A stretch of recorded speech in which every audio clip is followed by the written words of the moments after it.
సైలెన్స్గా అలా కూర్చోవటమే, విశ్వశక్తిని తీసుకోవటమే, ప్రశాంతంగా మనకి చల్లటి గాలి వీచినట్లు అనిపిస్తుంది. లేదా ఏదో కాంతి లోపలికి వెళ్తున్నట్లు, శరీరం తేలికగా ఉన్నట్లు, కొంతమందికి బరువుగా ఉన్నట్లు, నేల నుంచి పైకి లేచినట్లు, లేదా నిద్ర వచ్చినట్లు, లేదా ఏదైనా నదిపై కూర్చున్నట్లు, ఇలా రకరకాలుగా ఉండొచ్చు. కానీ దేనికి మనము ఆలోచించక్కర్లేదు. అలా సాక్షిగా కూర్చోటమే, అలా హాయిగా మౌనంగా కూర్చోవడమే ధ్యానం. ఇక్కడ ధ్యానంలో కూర్చోవడం వల్ల మౌనంలో ఉండినట్లు అవుతుంది. ధ్యానం ద్వారా జ్ఞానోదయం అవుతుంది. ప్రతి మనిషికి ప్రతిరోజు ఆ విశ్వశక్తి కావాలి. ఆ విశ్వశక్తి తీసుకోవటానికి ఈ ధ్యానం. హాయిగా ప్రశాంతంగా చక్కటి ధ్యానం చేయటం.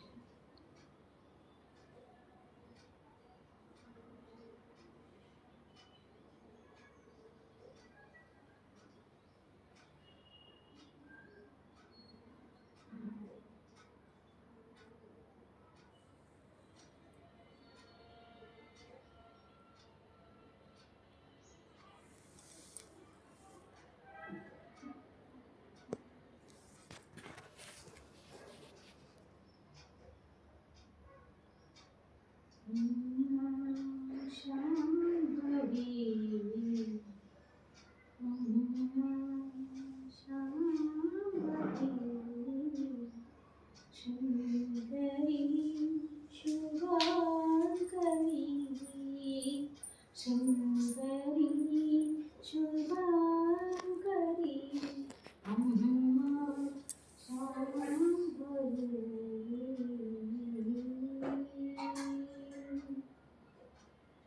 కొలిచే వారికి కొమ్ము బంగారమా, పిలిచే బిడ్డల పలికే తల్లి, ఆశ్రితాలే భక్తమందారి. ఎదఘోషలను తొలగించే తల్లి, ఎదుటే దర్శన కలిగించే తల్లి, తప్పులన్యున్నా క్షమించే తల్లి అమ్మ శాంభవి.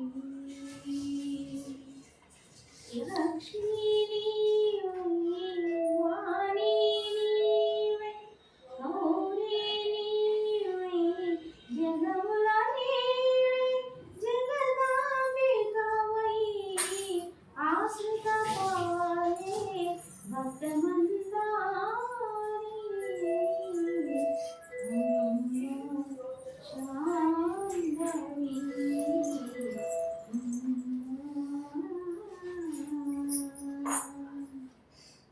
హాయిగా ఆ పరాశక్తి మనకు తోడుగా ఉంటుంది. మనం పూజ చేసినప్పుడు విగ్రహారాధనలో తృప్తి పొందుతాం. తపస్సు చేసినప్పుడు ఎనలేని సమయం తపస్సు చేసి దైవ దర్శనం పొందుతాం.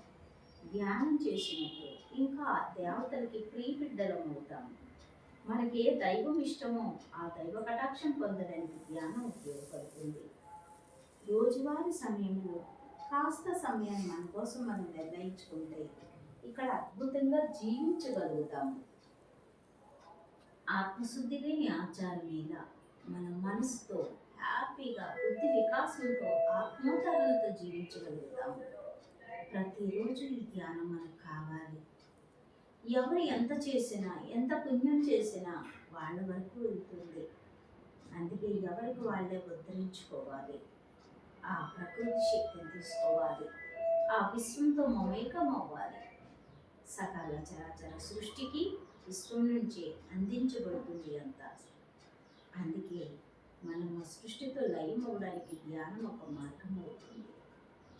హాయిగా ధ్యానం చేస్తున్నాం, చక్కటి ధ్యానం చేస్తున్నాం. మనిషికి కావాలి, లోపలికి ఆహారం కావాలి, ప్రకృతి శక్తి. ధ్యానం ద్వారా ఎన్నో కర్మలు దహించబడతాయి అంటారు భగవద్గీతలో. అంతేకాకుండా ధ్యానం ద్వారా జ్ఞానోదయం. అంతేకాకుండా ధ్యానం ద్వారా శరీరానికి ఒక కొత్త శక్తి ఎప్పటికప్పుడే కొత్తగా మనలోని ఒక ఉత్తేజాన్ని ఇస్తుంది. శరీరంలో ఉన్న ప్రతి అణువణువు విశ్వశక్తితో నింపబడుతుంది. దేహం దేవాలయం, ఆత్మ పరమాత్మ అనే సత్యాన్ని మనకు మనం తెలుసుకోగలుగుతాము. శరీరంలో ఉన్న రుగ్మతులు తొలగించబడతాయి. మనసు ప్రశాంతంగా ఉంటుంది. ఇలా కళ్ళు మూసుకొని కూర్చుంటే ఏమొస్తుంది అనుకోవద్దు. కొద్ది రోజులు చేస్తే తెలుస్తుంది అసలు దాని ఫలితం ఏంటి అన్నది.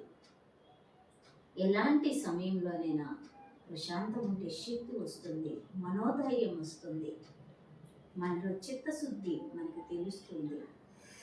దేహం అంతా ఎంతో శక్తివంతంగా ఉంటుంది.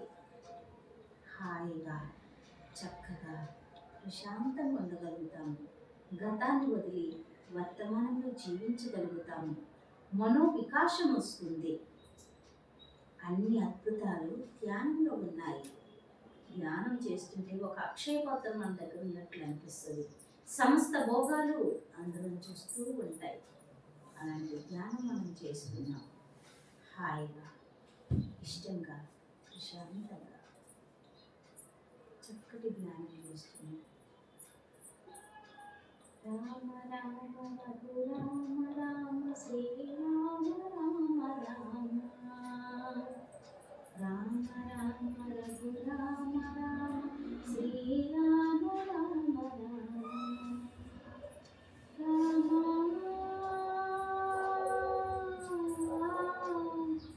రఘుకుల రామ రామ రఘురామ రామ శ్రీరామ రామ రామ నీలమేఘ శ్యామ నీధరహాసమునా కన్నీలమైనయ అయోధ్య నిలయ రామ సీతారామ రామ సృగజన కోశ రామ హనుమారుదయ సీతారమణ హనుమారుదయ సీతారమణ తరింపజేసే మంత్రమనా తరింపజేసే మంత్రమనా తారక మంత్ర రామ నామగానం రామ రామ రఘురామ రామ శ్రీరామ రామ రామ రామ రామ శ్రీరామ రామ రఘురామ రామ రామ రాతిని నాటిగా చేసిన పాదం రాతిని నాటిగా చేసిన పాదం పరమ పవిత్రం రామ రామ రామ రఘురామ రామ శ్రీరామ రామ రామ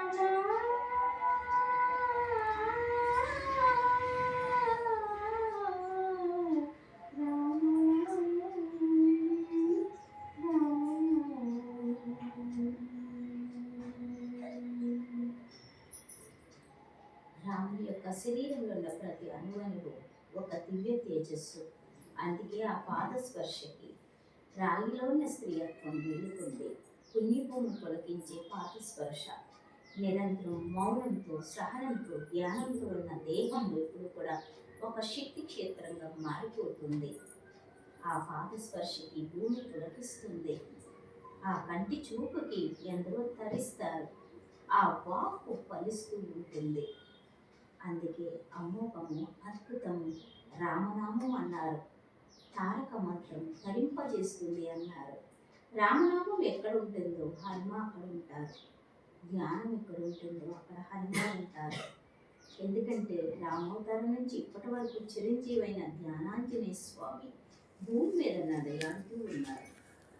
ప్రతి ఒక్కరి యొక్క తపస్సు ధ్యాన శక్తిని వృధా కాకుండా కాపాడేది ఆంజనేయ స్వామి. చక్కటి ధ్యానాన్ని చేస్తున్నారు. శాంతమైన ధ్యానం, అద్భుతమైన ధ్యానం హాయిగా చేస్తున్నారు. ఆలోచనలు వస్తున్నా, నిద్ర వస్తున్నా కూర్చోవడం అలవాటు అవుతుంది. ఇది ఆత్మతో చేసేది. హాయిగా స్థిర సుఖాసనం నచ్చినట్టు కూర్చొని ప్రశాంతంగా నేను ధ్యానం చేస్తున్నాను, ప్రతిరోజు ఈ ధ్యానం నేను చేసుకుంటా, ఇది నా ఆనందం కోసం అని ఎవరైతే అనుకుంటారో ప్రతిరోజు సమయం దొరికితే చాలు ధ్యానం చేయగలుగుతాం. మనకు ఆనందం ఎవ్వరూ ఇవ్వరు, మనకు మనమే సంపాదించుకోవాలి. అది విశ్వం ద్వారా మనకు అవుతుంది. ఆ విశ్వాంతర శక్తిని మనం తీసుకుంటూ ఉంటే ఈ భూమి మీద ఎలా జీవించాలో అర్థమవుతుంది. ప్రతి క్షణము, ప్రతి సమయంలో మనం ఆనందంగా ఉండే శక్తి వస్తుంది. మనోధైర్యంతో మన జీవితాన్ని సార్థకం చేసుకునే సమర్థత మనకు వస్తుంది. ధ్యానానికి అంత శక్తి ఉంది. హాయిగా చక్కగా మౌనంలో కూర్చోవడమే ధ్యానం. ఎంత ఎక్కువ చేస్తామో అంత ఫలితాన్ని మనం దర్శించగలుగుతాము. మన జన్మ ఏంటో మనకు అర్థమవుతుంది.